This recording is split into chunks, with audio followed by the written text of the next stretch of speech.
ایک دفعہ کا ذکر ہے کہ ایک چھوٹے سے گاؤں میں ایک نابینا شخص رہتا تھا۔ وہ ایک مہربان اور نرم روح انسان تھا، لیکن وہ بہت تنہا بھی تھا۔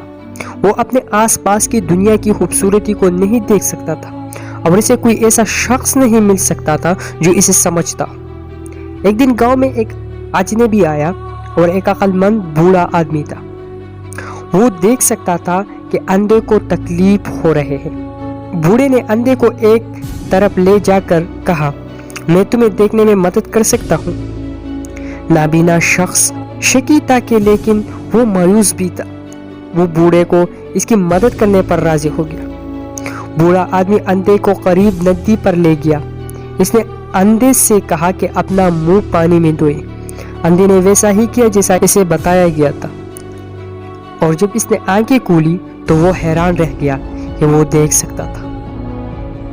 نابینا آدمی بہت خوش ہوا۔ اس نے بوڑھے آدمی کی مدد کے لیے اس کا شکریہ ادا کیا۔ دوستو، کہانی سے ہمیں یہ سبق ملتا ہے کہ یہاں تک کہ جب ہم سوچتے ہیں کہ ہم اپنے کم ترین سطح پر ہیں، ہمیشہ امید رہتی ہے کہ اگر ہم یقین کرنے کو تیار ہیں تو ہم کسی بھی رکاوٹ کو عبور کر کے اپنے خوابوں کو حاصل کر سکتے ہیں۔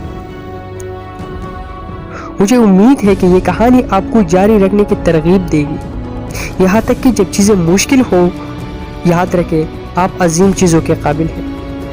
اسی طرح اچھی ویڈیو کے لیے ہمارے چینل کو ضرور سبسکرائب کیجیے۔ ملیں گے نیکسٹ ویڈیو میں، تب تک اجازت دیجیے۔ خدا حافظ۔